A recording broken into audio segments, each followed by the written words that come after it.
Welcome to another deep dive. Today we're going on an adventure Okay. to eastern Tibet. A region full of mystery and majesty.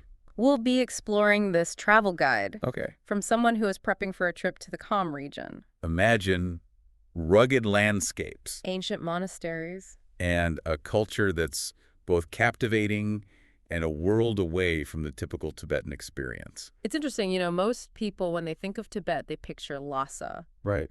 the Potala Palace, that sort of thing. But this guide delves into the heart of Kham. A region with its own unique history and cultural identity. Yeah, It's like stepping into a hidden world within Tibet. it really is. And speaking of hidden worlds, the guide spends quite a bit of time on the Khampa people. Could you tell us more about them, I have to admit? I'm not that familiar with the different cultural groups within Tibet. Well, think of the Khampa as the nomads of the Tibetan plateau, Okay. known for their incredible horsemanship and marksmanship. They've historically maintained a strong sense of independence. Even from other Tibetan groups, Wow. they're fiercely proud of their heritage. This guide's author had planned his trip back in 2008, right when things were politically tense. Right. He was actually turned back by armed guards. Oh, wow. A stark reminder of the realities of traveling in this region. It really emphasizes the need for research and careful planning. Absolutely. And the guide doesn't shy away from that. It emphasizes the importance of things like Securing proper visas. understanding the limited internet access in the region. And even navigating the nuances of public restrooms. Okay, let's talk about those public restrooms for a second, because he really goes into detail there. I mean, who knew bathroom etiquette could be so different? It's a reminder that even the smallest details can vary greatly from what we're used to. Yeah. But, the guide also emphasizes that you don't need to be fluent in Tibetan or Chinese to get by. Body language goes a long way, and he even provides some useful phrases for travelers to try. He even talks about ordering food by miming chopsticks. It made me wonder, though, about transportation. What's it like getting around this remote part of Tibet? Well, forget those big tour buses. The guide really advocates for motorbiking as the way to experience Kham's rugged beauty. It's not just about convenience, it's about the freedom to explore at your own pace. He even shares his own experiences. Buying a cheap Chinese motorbike, navigating icy passes, and even having a close call with a freezing river. He actually had to be pulled out by some locals. I have to admit, as exciting as motorbiking through the Himalayas sounds.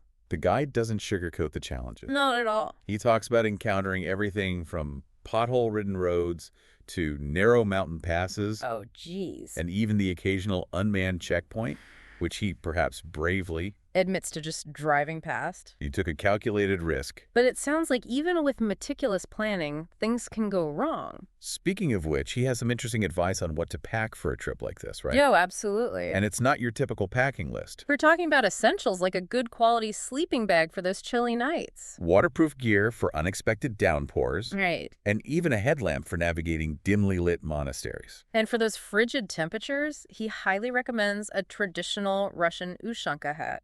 And Ushanka. That's fantastic. It paints such a vivid picture, doesn't it? It's clear he wants travelers to be prepared for anything. But despite the practical advice, the guide doesn't lose sight of the magic of the region He talks about the Misha Valley as a hidden Shangri-La. and mentions the Parkhang in Deje, a site where they still practice the ancient art of Tibetan woodblock printing. He really captures that sense of wonder. Describing the valley's lush landscapes and serene atmosphere Yeah, and the Parkhang. it's amazing. Imagine witnessing firsthand the intricate process of hand carving those wooden blocks. And creating those stunning prints, a true testament to Tibetan cultural heritage. And for those seeking adventure, he suggests a trek to the remote Palpung Gompa Monastery, nestled high in the mountains. It's a place of significant religious importance and architectural beauty. It sounds incredible. From the sound of it, this guide is a blend of practical advice and evocative storytelling. It's as much about the journey as it is about the destination. Absolutely. And that's what makes it so captivating. It's not just a list of things to see and do. It's an invitation to immerse yourself in a culture that's both ancient and incredibly alive. So we've touched upon the cultural backdrop. The practicalities of traveling in eastern Tibet, and even the element of surprise that comes with venturing off the beaten path. Yeah, but there's so much more to uncover. One of the things that really struck me about this guide was the author's emphasis on cultural sensitivity. Yeah. He talks about an experience Mm. where he unintentionally offended a local.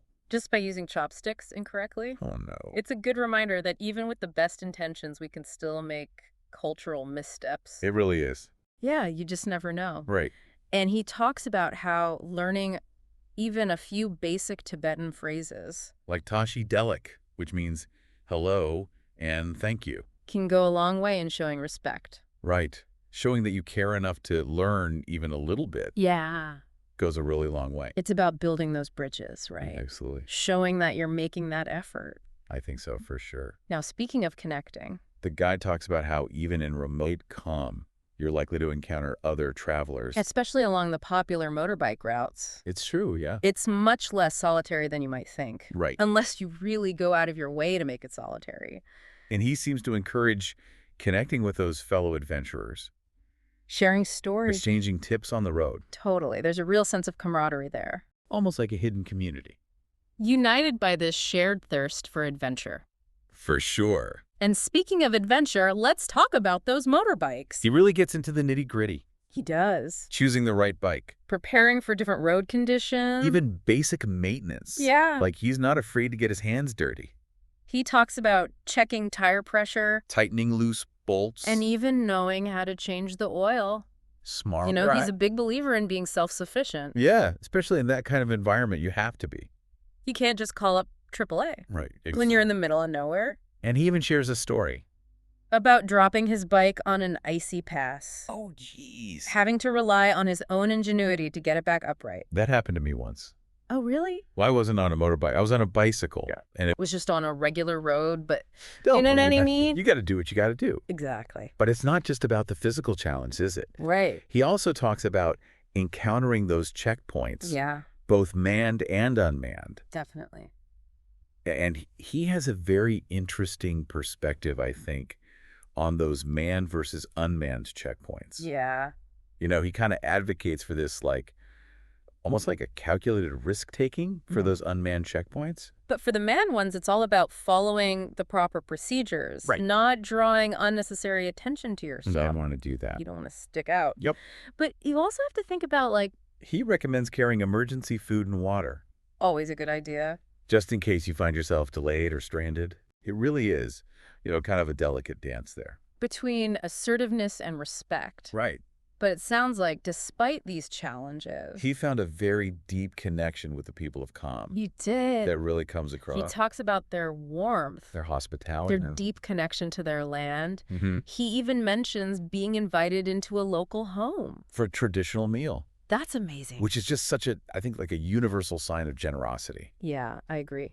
And he talks about all these different encounters with such warmth and appreciation. Mm-hmm. Like the time that this young monk helped him find a room in a remote village, Oh, or the family who shared their food and stories with him. even though they spoke different languages. That's so sweet. And it really proves the point that, Just basic human kindness can transcend those cultural differences. right, exactly, we're all just people. But it's also about acknowledging those differences and respecting them Oh, for sure. and learning from them. Definitely. Because I think sometimes You know, we can get so caught up.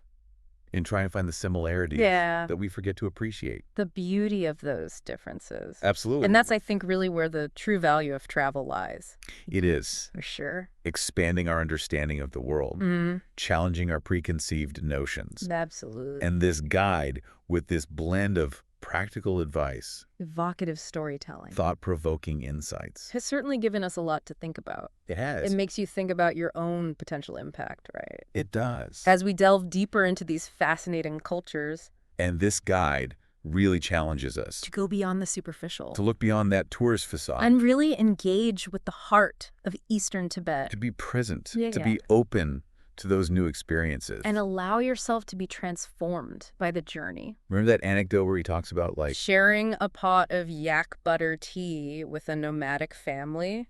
yeah, And he's like, this is more than just a drink. this is an act of communion, a Absolutely. way of connecting with their way of life. Yeah, you're not just observing, you're Okay. participating. And those are the moments that stay with you, right? They are The shared laughter, the unexpected the conversation. realization that despite our differences, we share a common humanity, Mm-hmm. but it's also about acknowledging those differences. Respecting them and learning from them. Oh, absolutely. Because he does mention a few local customs. That a Western traveler might find unusual. like the practice of sky burial.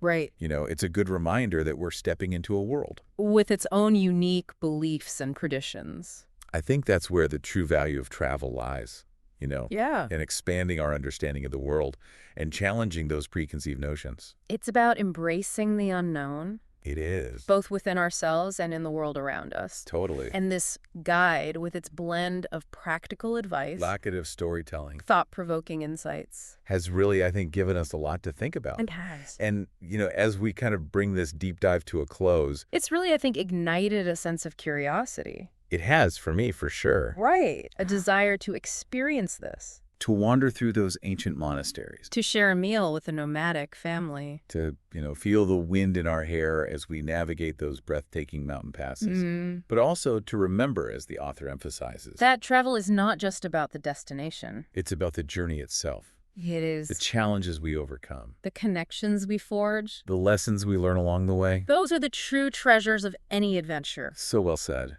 And as you continue your own exploration of the world, Whether it's to the far reaches of Tibet or to a hidden gem in your own backyard. remember to approach each journey with that same sense of curiosity. Respect and a sense of adventure. I love that. Who knows what hidden treasures you might uncover.